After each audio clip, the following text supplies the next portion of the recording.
Hello, everybody. Welcome back to the Real podcast with me, Natalie Barbu. And today I am recording on my phone. So if you are watching this on YouTube, that might be why the quality isn't as top tier as a camera, but I'll get into why I'm recording it on my phone.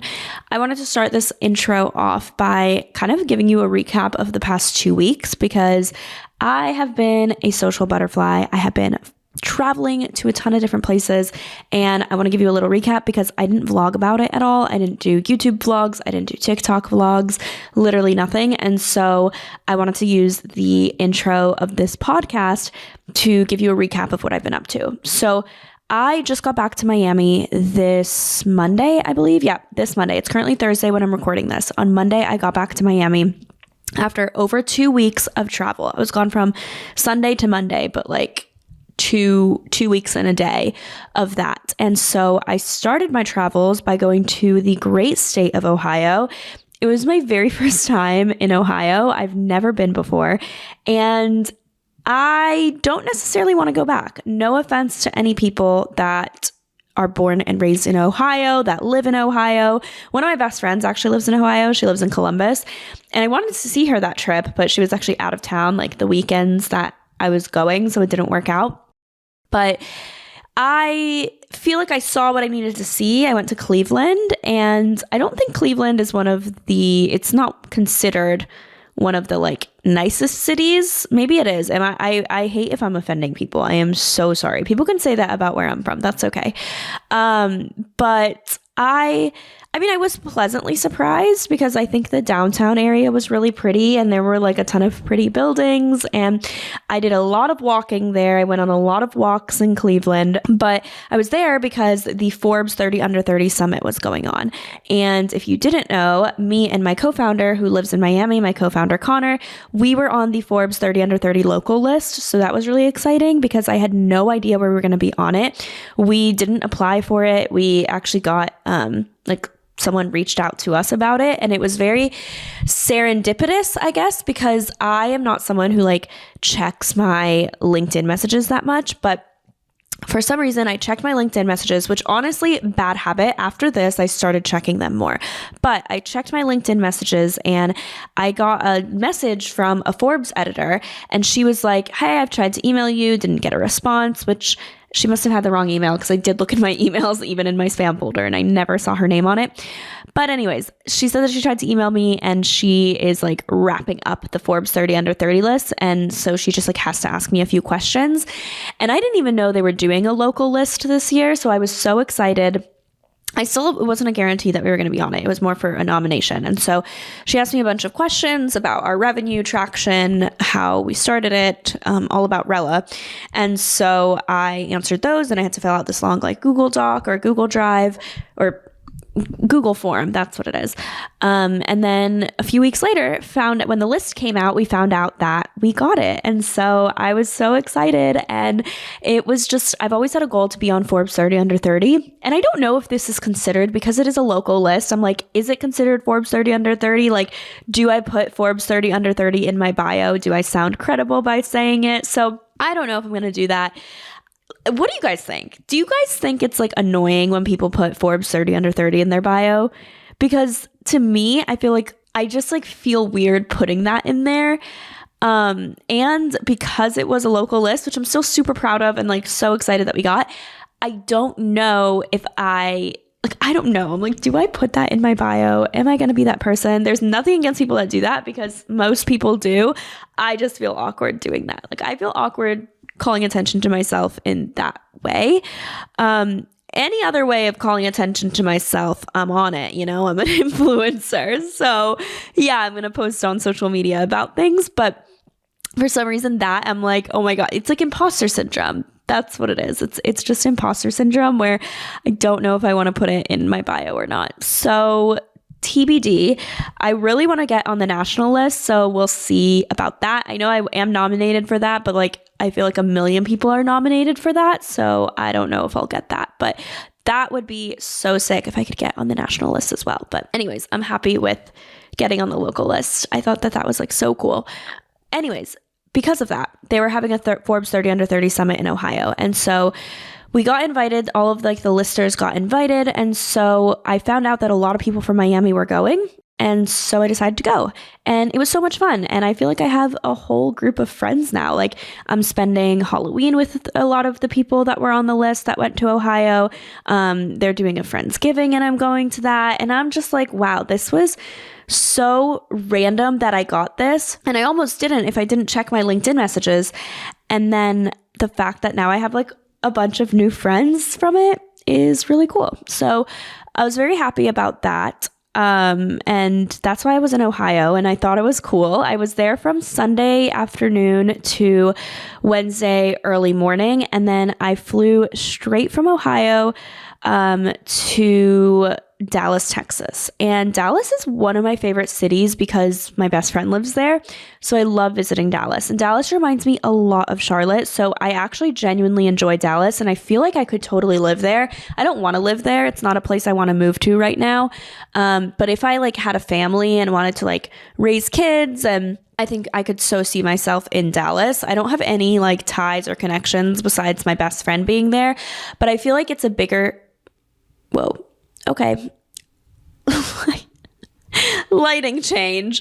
I'm like recording in my office, and I turned off the overhead light because it's really bad. But then the hallway light, which is where our window is, sometimes turns off if there's no one there. So I'm just going to be recording in the dark here with my camera or with my computer light on my face. Honestly, it's kind of a vibe. Anyways, as I was saying, I have no ties to Dallas besides my best friend being there, but I could totally see myself like raising a family there. I actually genuinely really, really love it. And I feel like the people are really nice, and there's just like a lot of it. I like the people in Dallas more than I like the people in Charlotte. However, I do think it's because I grew up with the people in Charlotte, and I think wherever you grew up, you just want something different. Like I grew up in Charlotte, and I feel like I know everyone, and I feel like it's such a small town now. So when I go out there, I'm like seeing the same people, and it's like the same type of people. And so because Dallas is a bigger city, I feel like there's just more, there's like different types of people there, and there's a lot of content creators, and there's more like founders. I feel like I feel like in Charlotte, everyone's kind of the same. If you guys listened to my podcast / YouTube video about living in Miami, New York, LA, and Charlotte, and comparing the four of them, I said the same thing, and I had the same complaint about Charlotte. It just feels like everyone's the same. Like I felt so different being a content creator, and now I feel different being like a founder there, where I feel like in Miami, LA, New York, it's not that different. And I feel like in Dallas, it's not obviously not like New York or LA level, but I feel like it's definitely more accepted. And so that's why I like it a lot. So I visited her, and I was supposed to leave on Monday, but I ended up pushing back, and I was supposed to leave on Monday and go to New York for the entire tech week. But I pushed tech week back because I realized that I was having a lot of anxiety, and it's kind of what this episode is going to be about. It's not about anxiety, but it's about letting go of control. And it's something that me and Julie spent a lot of time talking about, and just it was just something that I was feeling a lot of. And you know, when you like are with your family or your friends, and you just feel so yourself, and you feel so at peace, and you feel so just like safe, I guess.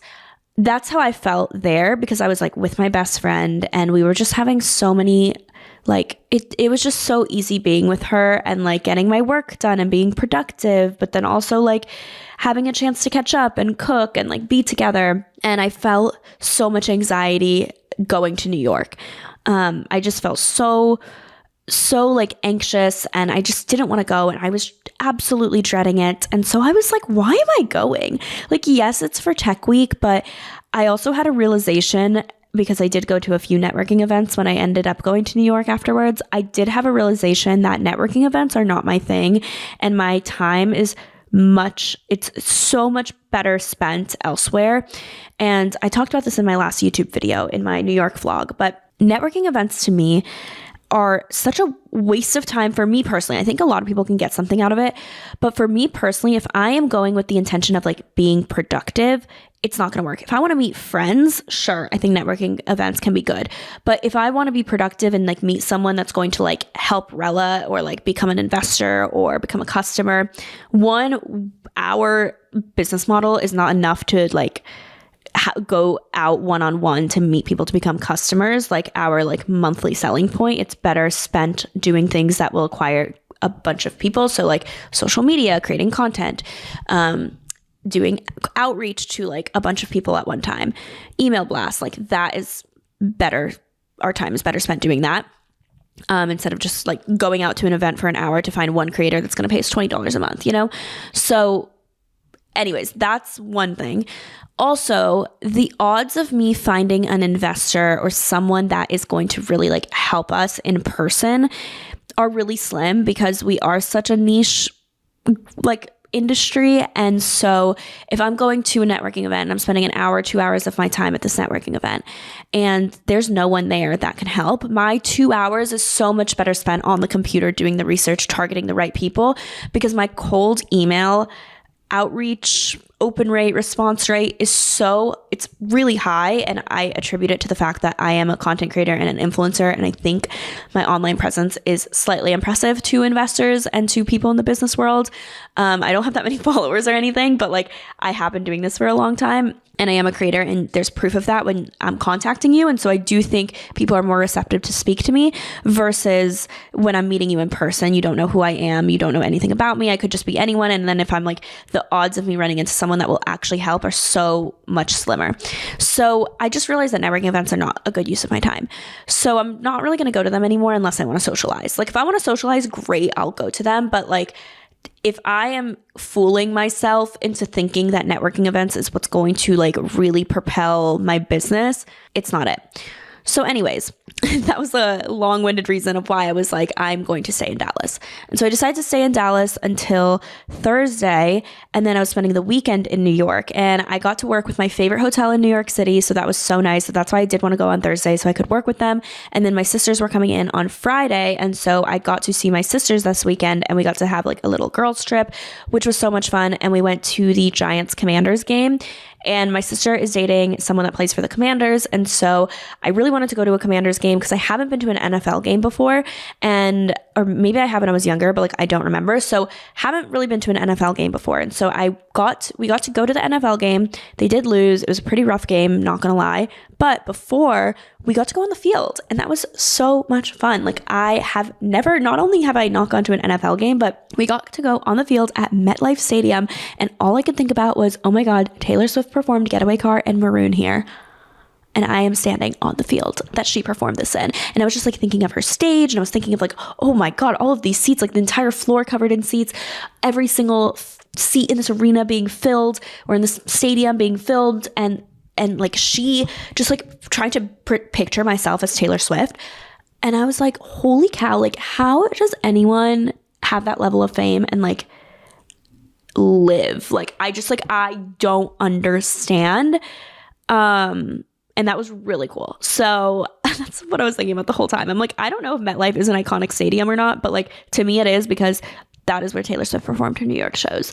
3 in a row, Getaway Car Maroon. That's all I need to know. Like that was performed in this stadium. So I really liked going there. And it was just so cool being able to like see the players up close and see them practice on the field and just like, I don't know, I just felt really cool. So loved that. Becoming a football girl now, guys. I'm trying to get more into football. I got the NFL to send me, or I didn't get them.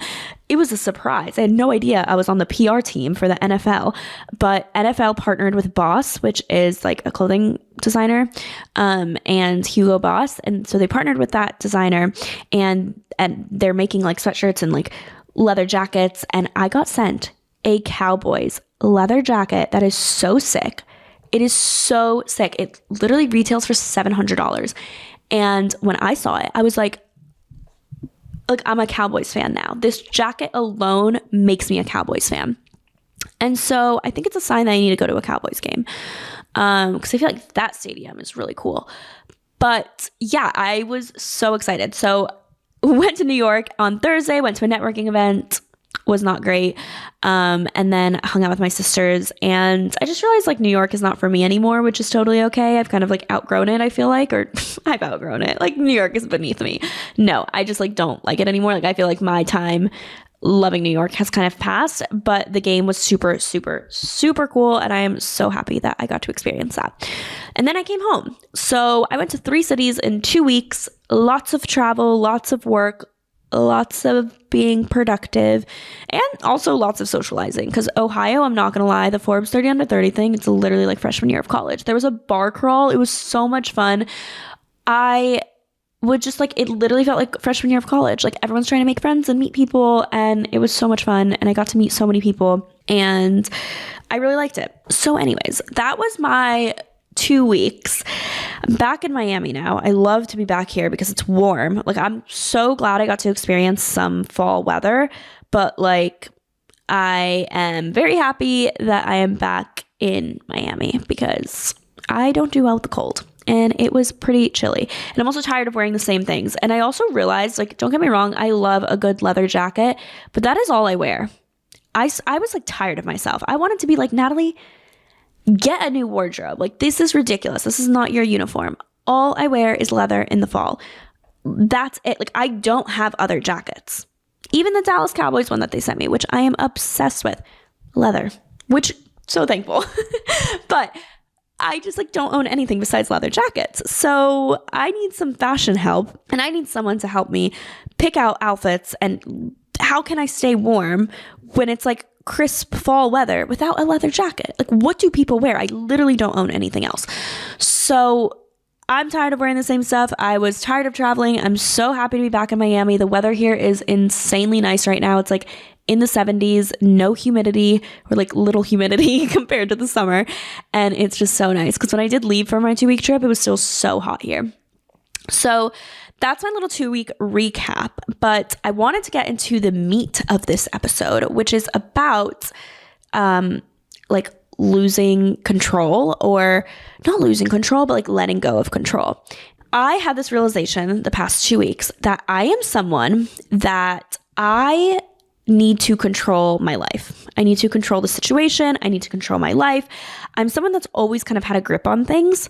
Like I've been someone that I am pretty stubborn, I would say. Like once you get to know me, it's funny because I don't know if it comes across like that on social media. Let me know if you can sense my stubbornness on social media.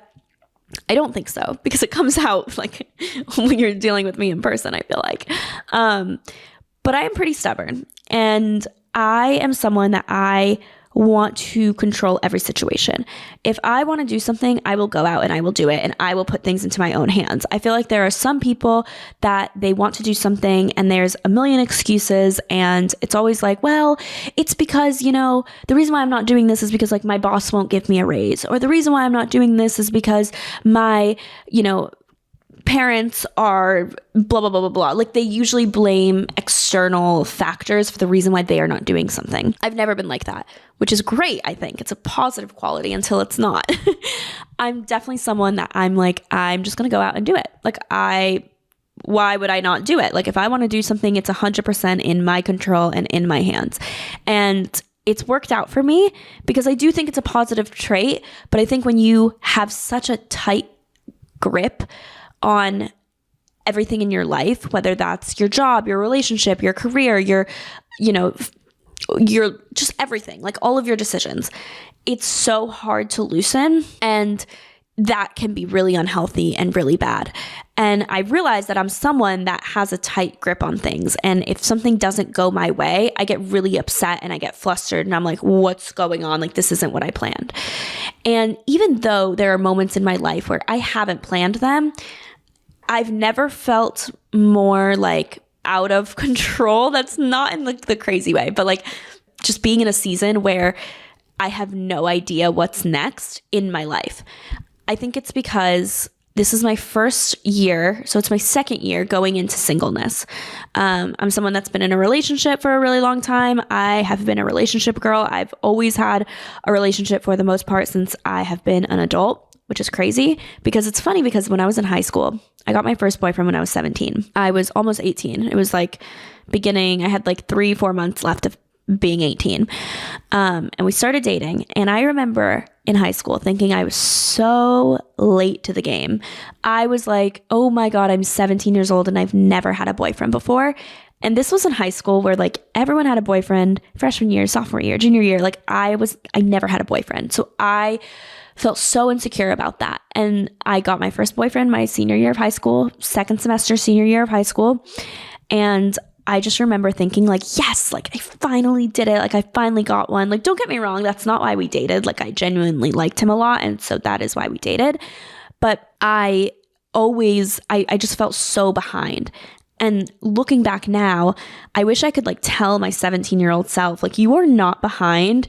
And also just like, it's so nice to be single. Like singleness is such a gift. And it's something that I've just recently learned. And this episode is not about dating or anything like that, but that is something that I'm going to talk about because it is about me like not having control on my life. And so I wish I could tell myself like, no, you're not going to be single for the next 10 years of your life. Please enjoy this now. But when you're in high school, everything seems like a big deal, including never having a boyfriend. Like I felt so behind, like never having kissed someone until I was 15 or 16, because most people had kissed someone when they were like 13 years old. And I remember people would ask me like, oh, what was your first kiss like? And I hadn't kissed anyone. And I was so embarrassed. Like sometimes I would lie. I'm not kidding. I would literally lie. I would be like, oh, it was nice. Yeah, it was cool. It was quick. I don't remember who it was with. I don't know if I ever said I don't remember, but I was like, oh, like it was like on a family vacation. He doesn't live here. I feel like that's classic. Like if you actually had your first kiss on a family vacation and he didn't live there, people don't believe you, because like that is the go-to line when you are lying about your first kiss. And that was me in high school, because I just felt so late to the game. So if you remember me telling you that story of my first kiss being with some guy that was on vacation that no one knows, yeah, it's a lie. Never happened. I just felt so late to the game. So anyways, I wish I could tell myself, no, you're fine, but I can't. So anyways, I've been in a relationship forever, and this is my first year being single. And what I'm trying to say with that is, when I've been in relationships, and I'm sure my relationship girlies can relate to this, you have a grasp on your life, unless of course you're in like a really toxic relationship or certain situations. But like for me, I kind of knew like, okay, like I'm dating this person likes me, things are good. Like I felt like I could control the situation. Like if we fought, I knew how to fix it. If there was something wrong, I knew how to fix it. If, I knew what was to come. Like, okay, we would go on dates, and we would go on double dates, and we would see our friends, and we were on the path, like not every relationship obviously, but like my last relationship, I was like, okay. And then the next step is like engaged, married, whatever. And you have like a path, you have a grasp on your life. And so when that gets upended, when I went through a breakup, I felt like I didn't have control in that aspect. It was like the world now. Like before that, I had a path. I was like, okay, these are the next steps. And then when you go through a breakup, poof, that path disappears, and you're just in a forest, and you're lost, and you're like, there's a million directions to go. What do I do? And so that's kind of how I feel. And that's kind of how you feel when you are going through being single. So in that aspect of my life, I have no idea when I'm going to meet someone. I have no idea when I'm going to have my next boyfriend or husband, or when I'm going to start a family. Like when you're dating someone, you're like, okay, we'll probably get engaged after this many years, and then the engagement will last a year, and then we'll get married, and then I don't want to have kids for another 2 years, and blah, blah, blah, blah, blah. Like you think about those things. Right now, I'm like, okay, the world is literally my relationship status is not up in the air, but like when I'm going to find that next person is. And so I feel like that is so scary, but I've actually learned to really, really love it. And especially the past few months, I'm like, wow, it has been like such a gift, but still I am so used to like being in control. Like even afterwards, like if I haven't really liked anyone that much this past year. Like I've had crushes, obviously, because having a crush is so much fun. But even with that, it's like I've tried to control the situation and it never worked in my favor. Like me trying to control having a crush on someone and being like, oh, I want them to text me, or I want them to do this, or I want to hang out with them. It never works. Like it never works out the way that you want it to.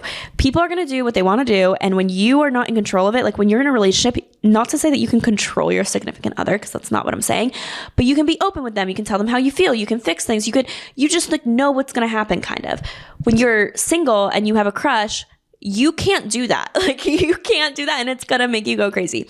And so not that I've experienced that much, but it's just the feeling of like unknown and like who knows what's gonna happen. So that's one aspect of my life. Then there's the aspect of like work. So with Rella, for example, I am someone who I have always loved the process of building things. I have loved building a company, starting little businesses, starting these little like freelance things, just like I love the excitement of starting something new. And so for the longest time, for a long time, Rella was in that like new startup stage. Don't get me wrong, we are still a startup. We're still early stage, but I've been doing this for 2 years now. I've gotten into a routine and it's not as exciting anymore. Not to say I don't love it, but it's kind of like I imagine when you get married and you're like out of the honeymoon stage and think you're just kind of like coasting with your like partner. That's kind of how I feel like I am with Rella right now, where I'm just like coasting. Like I'm like, obviously it's not coasting because it's a startup and there's like new things every day, but I'm not in the excited stage of like, oh my God, this is so new. Like we're launching this day. Like we're now releasing features. We have like a sprint cycle. So we like release new builds every week to every 2 weeks. We have, you know, our weekly meetings. We have our content calendar. Like there's nothing super new. And so you're just like in the day to day. And with that, the world is up in the air. I can't control how many people convert. I can't control how many users we get. All of that is like out of my control versus when I was building and when Rella was starting, I could control the launch. I could control the hype. I could control the launch. I can control all of that. I can't control the way Rella does. Obviously, there are things I can do, of course, and I'm doing everything in my power to be a good leader. I'm doing everything in my power to be a good business owner, to be, you know, transparent with our users, to continue to acquire new users, to, you know, do little things that are going to help us convert. How do we bring back users that stopped using us? Like all of this stuff. Like, of course I can do that. There's a strategy. We're doing it. But at the end of the day, it's out of my control. I cannot go up to people and force them to give us money. I cannot go up to people and force them to do anything. And so that is out of my control. To an extent, obviously, the way that if your business succeeds or not is in your control. But what I'm just saying is like, it's not the building process that I could have so much control over. And so that is also like such a new, honestly scary feeling as well. And in other aspects, like even with like, I don't know, like friendships, like one of my best friends is moving out of Miami soon. Like I can't control that. She is moving, whether I like it or not. And then I'm like, what am I going to do? Like that's like my best friend leaving and like, I'm going to be in Miami and obviously I have my other friends here, but you know, it's like, it's hard. And I'm like, what am I going to do? Like, what am I like? I can't control that. And it's so out of my control. And I was looking back at all the other moments where I felt this like inflection point where I was like lonely or lost or confused or felt out of control, where things weren't, you know, predictable and smooth and like how exactly I wanted them to go. And I was looking at those moments and I was thinking, what came out of those moments? And every single time, something so impactful, something that changed the trajectory of my life, it just like made sense of why things didn't go my way. And it made sense of why it didn't go the way that I had planned. And I think back to, you know, I'm someone that like my faith is super important to me. And I do believe that God has a bigger plan for us. And people say that all the time. God has a bigger plan for you. Just trust him. And it's a nice quote. It's a nice postcard. But sometimes you don't really want to hear that. Sometimes you're like, okay, what is it? Like, please, God, tell me the plan because I am so confused. And I really encourage everyone that's listening to this to take a step back and to look at their life and see where that quote, where that line makes sense in your life with, wow, things didn't go my way. And look what happened, something so much better and something so much bigger. And that is what people mean when they say God has a bigger and better plan. And if you don't actually take the time to like sit back and look at that and reflect, you're not like, it's easy to think, hello, God, when's the plan going to appear? And the plan's been appearing before our eyes, guys. Like the plan has been appearing. And I always think of it kind of as like that invisible string method, or not method, invisible string philosophy. Taylor Swift has a song on it. Great song. But it's pretty much about, and I'm going to butcher it, so bear with me, but how there's this like invisible string in your life that just like you get to see throughout your life that makes sense of, and it all connects. Like everything connects and everything starts making sense. And for me, when I think back at moments where I haven't had control and I felt lost, like I was saying, those are the moments where I see God has worked the most. And those are the moments where I have seen that like invisible string that I'm like, God, you're sneaky for doing this. You really are. Because it's just made so much sense. Like, for example, if I didn't go through my breakup, which was the hardest period of my life, like that was so hard to deal with. I was so sad.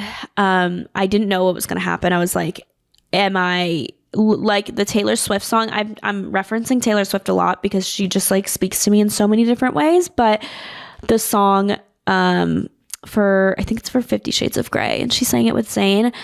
But the quote that's like, wondering if I dodged a bullet or just lost the love of my life.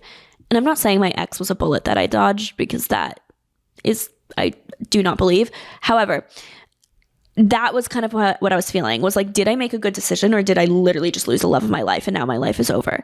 Like, I don't know. And now looking back, I'm like, wow, even though that was so hard and it caused me a lot of pain, the growth that I have experienced from over a year ago to now is insane. Or like the friendships that I made. Like I was talking to my friend Catherine yesterday about this. Me and my ex didn't break up. I would not have the friends I have today, because I made those friendships / deepened those friendships over that breakup. Every single one of my friendships has gotten deeper. My friendship with Julie, my friendship with all of my friends here in Miami, I've made new friends. Every single one has gotten deeper. And if those girls are like they're one of the most important things to me, like those friendships, that the community that I've made. I've gotten more involved in church. I've done like small groups and met so many wonderful people. That is something that is absolutely like unforgettable, like not even unforgettable, like life-changing to me, that I can't believe. Like, I'm just like, okay, God, you knew what you were doing. Like, you knew what you were doing. I just knew that that breakup brought me these beautiful friendships that I will literally cherish forever.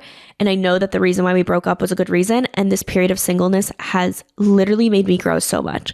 There's so many things even in this period where I've realized, wow, like if I didn't experience this, if I wasn't in the season of singleness, I would have never experienced those moments of joy. I would have never experienced these lessons that I've had to learn. I would have never related to this situation, whatever. And I just realized, like, even though that was a moment where I felt so lost, so confused, so hurt, it brought so much good.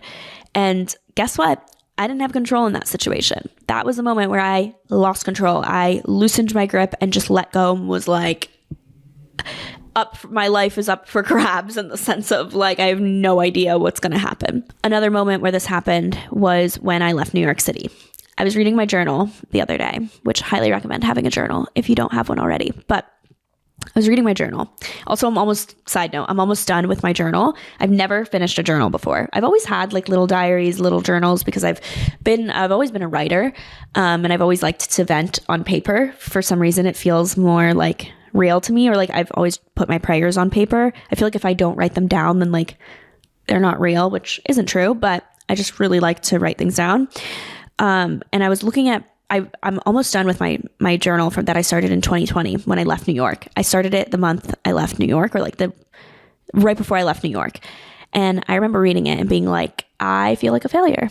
Like, I feel like a failure. I feel like like a fraud. I feel so lost. And I just remember that feeling of, and it was just like a bad time in my life in so many different areas too.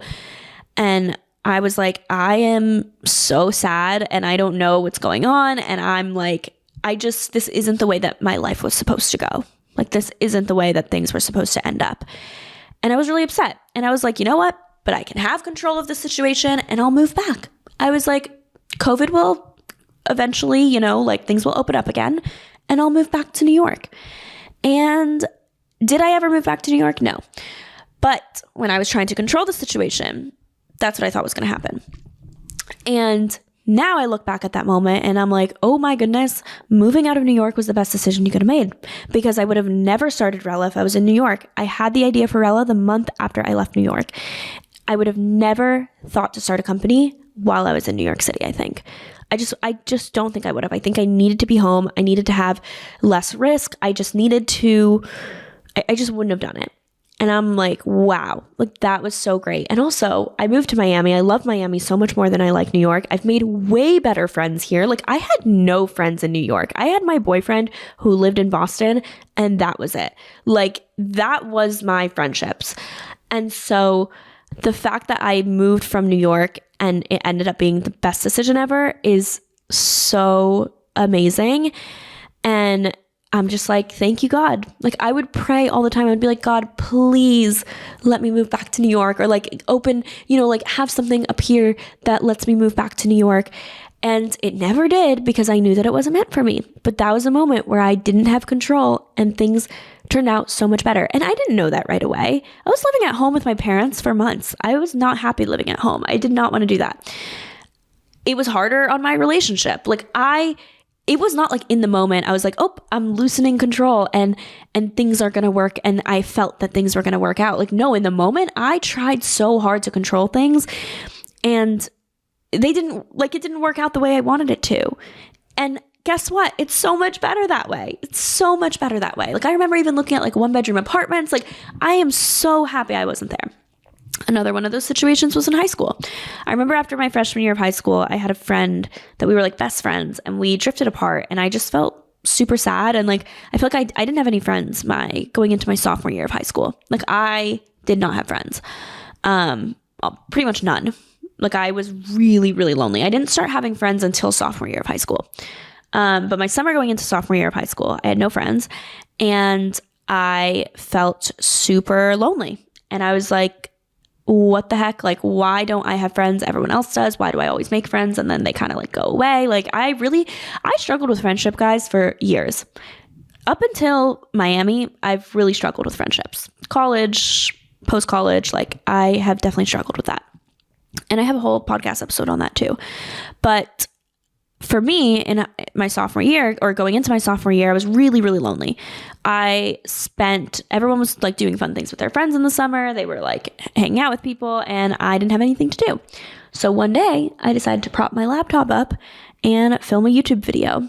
And because I was lonely and because I had no friends, I made the single decision that would change my entire life, and the best decision I have ever made in my entire life. And I uploaded a YouTube video. And then I uploaded YouTube videos almost every single day that summer. I was on a roll. I don't know how I did it. I got to get back to that. But because of that moment, because I was lonely and I was down on myself, that is when God showed up and was like, I am putting you in this situation for something better to come along. And I didn't realize it then.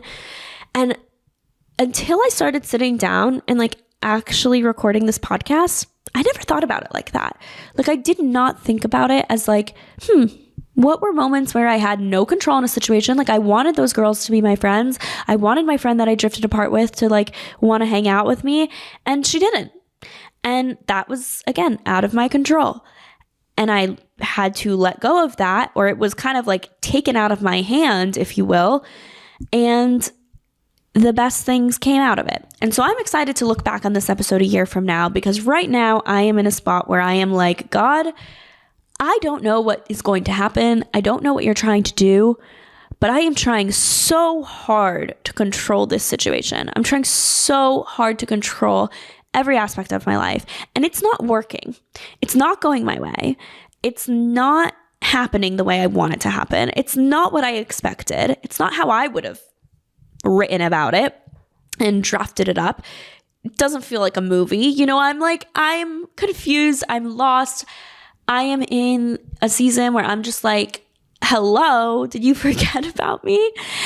And I just know I'm reminding myself this episode is more of a reminder to me than anything that God does have a bigger plan. And that only happens when you loosen your grip and you let things go and you're open palms and you're like, okay, I am giving it to you.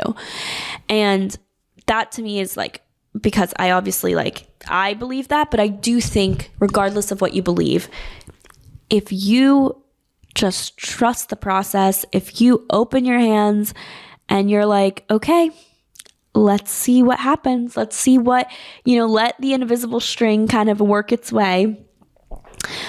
I think that you will see all of these points that connect and it's all going to make sense in the end.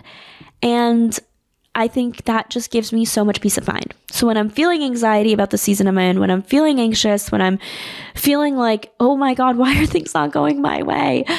I just have to remind myself that I know that there's a bigger plan. I know that it's going to work out. I know that something is working here. And I am so, so, so grateful for that.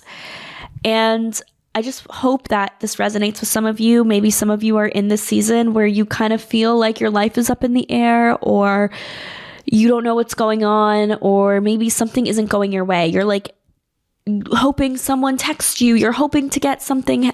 You're hoping to hear from a job, and you haven't heard from them. You're hoping that a boy is going to text you. You're hoping that your business, you're going to sign this next client, whatever it is. I don't know, but you can't control it. You're just trying for it to happen. And don't get me wrong. I'm not saying don't do any work, don't do anything, but what I'm talking about, things that are out of our control. So just lift your palms up, face up, and just say, whatever happens, happens. And I am trusting that there's a bigger plan out there and it's going to work out. And that's what I've been doing lately. It's hard. Don't get me wrong. There's not moments where I'm like, oh, nice. I'm just trusting in the process. No. It's really hard. But the more I've been spending time in my Bible, the more I've been praying, the more I'm just like, God, do your thing. I trust you. And I hope that you guide me on where I need to go. He's not going to let you down. He's not going to be like, oh, psych. Never mind. That's not going to happen. And I needed this podcast episode for myself. I just gave myself a little pep talk. I hope it helped some of you. I think it was really just put on my heart to talk about this. And it's something that has been a theme in my life the past few months. And Julie and I were talking about it a lot. And we just had it was such a realization to me that I am just such a control freak. And I didn't think I was. I never would use those words to describe myself until I started looking back and being like, oh, no. I'm trying to control everything. And things usually go my way. And when they don't, I'm like, what the heck? Yeah. And then I look back at the moments when things didn't go my way and when I didn't plan them and when I tried so hard to get them to work. And those are the moments that have been the biggest blessings. And so I hope that you guys enjoyed this episode. Usually my solo episodes are a little shorter and this one was a little longer, but I hope that you guys enjoyed it. If you guys are watching on YouTube, be sure to leave a comment. And if you guys are listening, be sure to share it. Let me know what you think. I love when you guys DM me after episodes. I feel like podcasting is so one-sided and I want to have conversations with you. So please just DM me and let's talk about this. And I hope that you guys, I hope that this helped and I hope you feel peace about whatever it is you're going through. And yeah, stay tuned for next Monday for the next episode. And honestly, who needs a ring light when you have a desktop computer blaring at you in a dark room? I swear this is the best lighting. I always film my TikToks like this. Put some lip gloss on, skin's a little dewy throughout the day. Top notch. Anyways, thank you guys for listening. I'll see you guys next Monday. Bye guys.